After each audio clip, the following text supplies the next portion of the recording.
सभी को जोहार। और बायोलॉजी की क्लास को आगे बढ़ाते हुए देखते हैं कि बायोलॉजी की क्लास में हम लोगों ने क्या क्या अभी तक देखा, उसे कवर करते हुए हम लोग आगे बढ़ते हैं। और ये क्लास इम्पॉर्टेंट इसलिए होने वाला है क्योंकि क्वेश्चन यहाँ से भी क्रिएट होता है। ठीक है, छोटे छोटे क्वेश्चन जो बनते हैं वो वन लाइनर क्वेश्चन ऐसे ही जगहों से खोज खोज के निकाला जाता है। तो हम लोगों ने देखा था कि बायोलॉजी को पिता अरस्तु को कहा जाता है, जिसमें से जो सबसे पहले जो रॉबर्ट हुक ने, ठीक है, रॉबर्ट हुक ने जो कोशिका की खोज की थी वो मृत कोशिका थी, जबकि जीवित कोशिका की खोज करने वाले लिवेन हॉक थे। ठीक है, तो अभी हम लोग देख रहे थे आगे कि कोशिका के अंग देख रहे थे। कोशिका के अंग में हम लोगों ने देखा था, हमारा चैप्टर चल रहा है कोशिका, ठीक है, सेल। तो इसमें हम लोगों ने देखा था माइटोकॉन्ड्रिया देखा था, वैक्यूल्स होता है, फिर लाइसोसोम होता है, राइबोसोम होता है, एंडोप्लाज्मिक रेटिकुलम होता है, फिर गोल्जी बॉडी होता है, न्यूक्लियस होता है। तो इन सारी चीज़ों को हम लोगों ने इनमें से माइटोकॉन्ड्रिया को देखा था। यानी कि माइटोकॉन्ड्रिया ये क्या करता है, इसमें क्रिप्स चक्र चलता है। क्रिप्स नागर वैज्ञानिक ने इसकी खोज की थी, इस चक्र की, इसलिए इनका ये क्रिप्स चक्र इसी में चलता है, जिससे अड़तीस एटीपी का निर्माण होता है, जिससे हमें ऊर्जा मिलती है। ठीक है, इसे ही माइटोकॉन्ड्रिया को ऊर्जा गृह कहा जाता है, या फिर कोशिका का श्वसन गृह कहा जाता है। ठीक है, उसके बाद हम लोगों ने देखा था गोल्जी बॉडी। गोल्जी बॉडी ये क्या करता है, ये ट्रांसपोर्टेशन का काम करता है।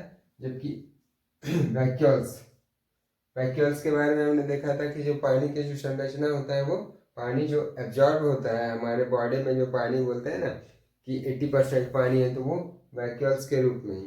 और यही वैक्यूल्स जो है जीव जंतुओं में छोटा होता है, जबकि पेड़ पौधों में थोड़ा बड़ा होता है। ठीक है, और इससे पहले इंडोप्लाज्मिक रेटिकुलम, राइबोसोम, लाइसोसोम, ये सब क्या होता है, ये चीज देखने वाले हैं। तो हम लोगों ने देखा इंडोप्लाज्मिक रेटिकुलम। इंडोप्लाज्मिक रेटिकुलम होता है, ये दो तरह के होते हैं। ठीक है, इनके दो पार्ट होते हैं। एक जैसे इस तरह से समझिए, अगर ये इंडोप्लाज्मिक रेटिकुलम है तो इसके दो पार्ट, एक स्मूथ होता है और एक रफ होता है। स्मूथ होता है और एक दूसरा रफ पार्ट होता है। तो स्मूथ वाला में क्या होता है कि वसा का निर्माण होता है। वसा यानी कि फैट, जिसे चर्बी बोलते हैं। ठीक है, चर्बी। स्मूथ वाला यानी ये कार्य जो हो रहा है कहाँ हो रहा है, इंडोप्लाज्मिक रेटिकुलम। इंडोप्लाज्मिक रेटिकुलम को हिंदी में बोलते हैं अंतःप्रद्रवी जालिका। अंतःप्रद्रवी जालिका। ठीक है, ये सब जो है अभी कोशिका के हम लोग अंदर का पार्ट पढ़ रहे हैं कि एक कोशिका में इतने सारे पार्ट्स होते हैं। तो इंडोप्लाज्मिक रेटिकुलम का जो स्मूथ पार्ट है वो क्या निर्माण कर रहा है, वसा या फिर वसा, चर्बी, फैट जो भी बोले। और इसका जो दूसरा पार्ट, ये रफ पार्ट जो होता है, इसमें राइबोसोम होता है। ठीक है, इस तरह से राइबोसोम होता है, राइबोसोम। और यही राइबोसोम जो होता है वो प्रोटीन का निर्माण करता है। प्रोटीन का निर्माण कहाँ हो रहा है, तो राइबोसोम में हो रहा है। इसीलिए राइबोसोम को क्या बोलेंगे, प्रोटीन की फैक्ट्री। ठीक है, राइबोसोम को क्या बोलेंगे, प्रोटीन की फैक्ट्री, राइबोसोम। ठीक है, राइबोसोम को प्रोटीन की फैक्ट्री बोलेंगे। उसके बाद हम लोग देखते हैं सेंट्रोसोम। सेंट्रोसोम सेंट्रोसोम का काम क्या है कि सेंट्रोसोम का काम ये है, सेंट्रोसोम का काम क्या है, इसका काम है कोशिका विभाजन। कोशिका का विभाजन करने का काम क्या है, सॉरी, कोशिका को विभाजन कौन करता है, तो इस जो सेल में सेंट्रोसोम नामक जो इसका अंग है, वही क्या कर रहा है, कोशिका का विभाजन कर रहा है। यानी कि कोई कोशिका अगर बर्बाद हो गया, कोई मर गया, तो फिर से नया कोशिका का निर्माण करना है, तो उसी तरह कौन करेगा, वो सेंट्रोसोम करेगा। ठीक है, कोशिका, नई कोशिका का निर्माण करने का कार्य सेंट्रोसोम के द्वारा किया जाएगा। ठीक है, उसके बाद देखते हैं मेन जो हम लोग को है न्यूक्लियस। न्यूक्लियस के, ये न्यूक्लियस अपने आप में एक बड़ा टॉपिक है, ठीक है। तो इसको आगे और डिफाइन में पढ़ेंगे, लेकिन फिलहाल यहाँ पे इनका क्या काम है, ठीक है। इस सेल के अंदर इस न्यूक्लियस का क्या काम है, इसके बारे में देखते हैं।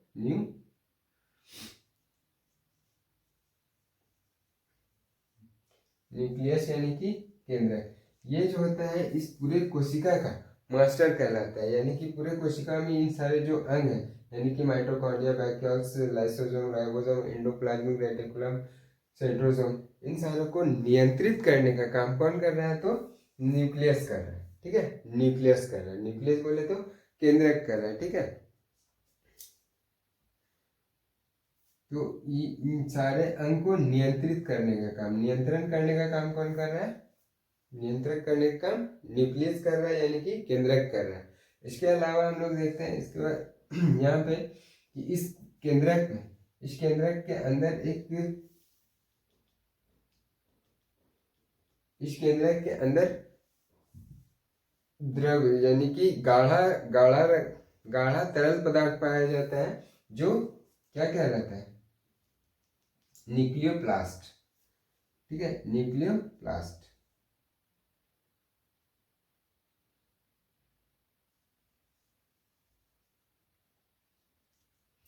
न्यूक्लियोप्लास्ट कहलाते हैं, यानी कि केंद्रिका द्रव्य, केंद्रिका द्रव्य। जो ये केंद्रिका द्रव्य क्या करता है, इस न्यूक्लियस को सूखने से बचाता है। और वही कि पूरे पूरे सेल में अगर देखेंगे, पूरे सेल में जो होता है वो ल्यूकोप्लास्ट, ठीक है। तो ल्यूकोप्लास्ट जो क्या होता है, इस पूरे सेल को सूखने से बचाता है। ल्यूकोप्लास्ट क्या करता है, पूरे सेल को सूखने से बचाता है, यानी सेल को सूखने से बचाता है।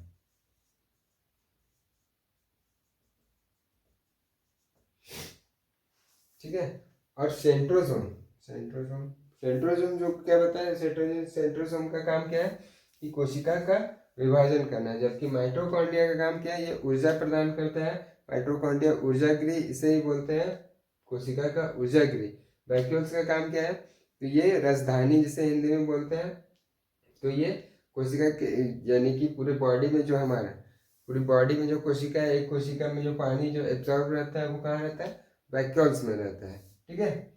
उसके बाद सेंट्रोसोम ये कोशिका विभाजन होता है। देखो सबसे पहले जो कोशिका विभाजन जो होता है, कोशिका विभाजन जो होता है पूरी बॉडी में कोशिका विभाजन सबसे अधिक, यानी कि सबसे अधिक कोशिका विभाजन कहाँ होता है, तो वो लीवर में होता है।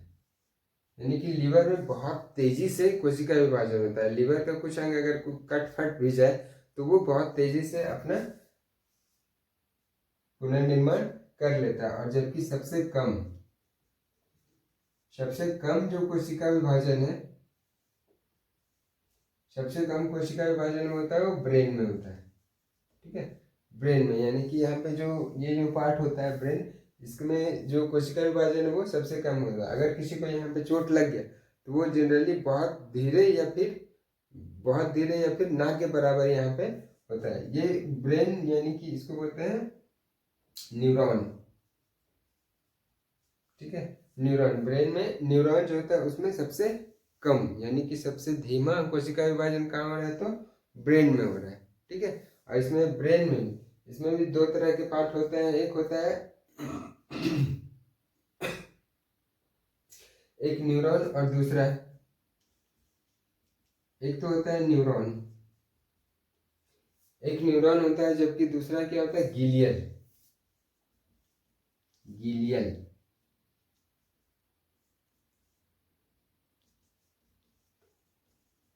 ये जो होता है 10% और ये न्यूरॉन जो होता है 90%। इस न्यूरॉन में कोशिका विभाजन नहीं होता है, जबकि गिलियल में 10% कोशिका विभाजन होता है, जो कि यही जो है धीरे धीरे ब्रेन को थोड़ा बहुत ठीक कोशिका विभाजन करने में सहायता करता है। जबकि न्यूरॉन जो है वो 90% होता है। तो सबसे कम कोशिका विभाजन ब्रेन में, ब्रेन का न्यूरॉन पार्ट में सबसे कम कोशिका विभाजन, ठीक है।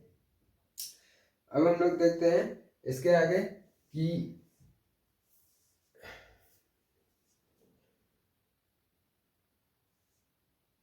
लाइसोसोम, एक क्या बच गया, लाइसोसोम, लाइसोसोम, ठीक है। तो इस लाइसोसोम, अब लाइसोसोम के पास क्या होता है, लाइसोसोम का काम क्या है, इसका काम क्या है, ये करता क्या है, इसके बारे में हम लोग देखते हैं।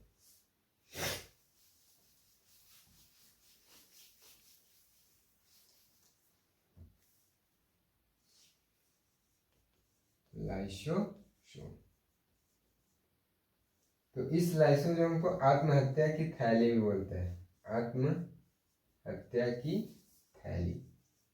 तो आत्महत्या की थैली क्यों बोलते हैं इसको, इसके पास जनरली होता क्या है कि एक हाइड्रोलाइटिक एंजाइम होता है, हाइड्रोलाइटिक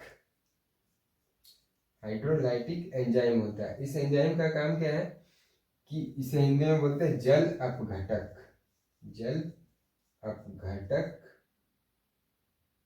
एंजाइम,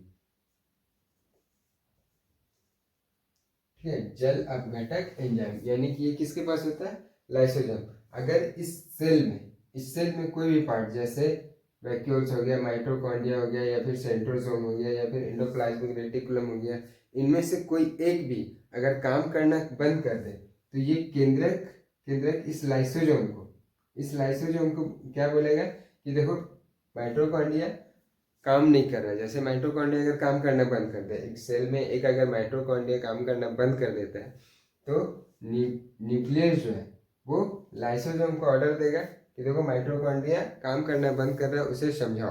अगर ये मानता है तो ठीक है, नहीं तो उसका काम तमाम कर दो। तो अगर माइटोकॉन्ड्रिया अगर मना कर देता है काम करने से, तो ये लाइसोसोम क्या करता है, अपने अंदर से जो हाइड्रोलाइटिक एंजाइम जो होता है वो उसके ऊपर छिड़क देता है, तो वो पूरा का पूरा माइटोकॉन्ड्रिया क्या हो जाएगा, खत्म हो जाएगा, ठीक है। उसके बाद माइटोकॉन्ड्रिया ये हो गया, या फिर सेंट्रोसोम पे ही छिड़क दे, ये हाइड्रोलाइटिक एंजाइम जो उस पर ही छिड़क दे तो सेंट्रोसोम खत्म हो जाएगा, गॉल्जी बॉडी पे छिड़क दे तो वही खत्म हो जाएगा। तो अगर जिसपे ये हाइड्रोलाइटिक एंजाइम पड़ गया वो खत्म हो गया। अगर पूरा का पूरा कोशिका में एक साथ, ऐसा भी तो हो सकता है कि एक साथ पूरा का पूरा कोशिका के इससे ये सारे पार्ट्स काम करना, मतलब काम करना छोड़ दे, तो न्यूक्लियस ऑर्डर देगा किसको, लाइसोसोम को। लाइसोसोम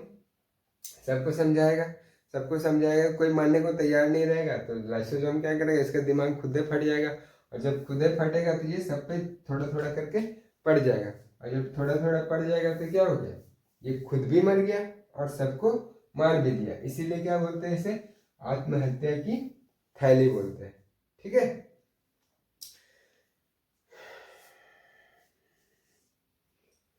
इसके बाद देखिए कि ये तो था पूरा का पूरा क्या था, सेल का पार्ट। अब सेल में जो होता है, ये बाहर की जो संरचना होती है, ठीक है, जो बाहर की संरचना होती है इसे क्या बोलते हैं, कोशिका झिल्ली बोलते हैं, कोशिका झिल्ली।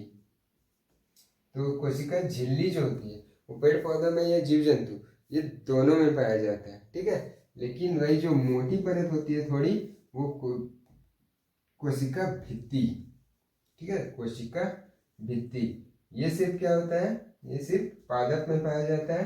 जबकि कोशिका झिल्ली जो है ये जीव जंतु है, जीवों में जो होता है वो कोशिका झिल्ली होता है, और जबकि कोशिका भित्ति जो होता है वो पादप में होता है। सेल को सूखने से बचाने का काम कौन कर रहा है, तो वो सेल के अंदर जो गाढ़ा चिपचिपा नुमा पदार्थ होता है वो सेल को सूखने से बचाता है, जिसे क्या बोलते हैं, जिसे बोलते हैं साइटोप्लाज्म, ठीक है। जबकि केंद्रक के अंदर जो केंद्रक को जो सूखने से बचा रहा है उसे क्या बोल रहा है, उसे न्यूक्लियोप्लाज्म, ठीक है, यानी कि केंद्रिका द्रव्य,